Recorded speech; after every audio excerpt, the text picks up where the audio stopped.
హరయ నమః. మనము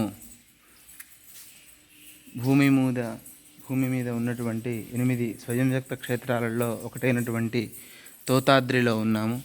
ఇక్కడ విశేషం ఏమంటే స్వామికి ప్రతినిత్యము కూడా తైలాభిషేకం జరుగుతుందట. ఇక్కడ ఒక నూనె బావి కూడా ఉందట. ఆ తర్వాత అంతేకాకుండా ఈ యొక్క స్థల వృక్షం వచ్చేసి మామిడి చెట్టు అని చెప్తున్నారు. ఇప్పుడు మనము ఆ యొక్క శిఖర దర్శనం చేసుకున్నాము ఇప్పటి వరకు. అటుపక్క ఉన్నటువంటి శిఖరం క్రింద తిరుమల నుండి తెచ్చినటువంటి లక్ష్మిని ప్రతిష్టాపన చేశారట. ఇక్కడ ఒక దేవస్థానం ఉంది.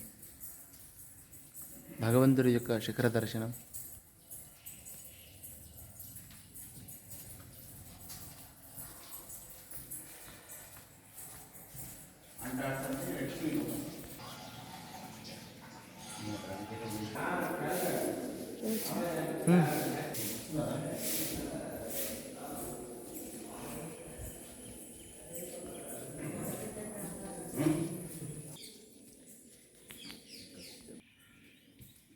భగవంతుడికి అభిషేకం చేసినటువంటి నూనె ఏదైతే ఉంటుందో అది లోపల మార్గం ద్వారా ఈ బావిలోకి వచ్చి చేరుతుందట.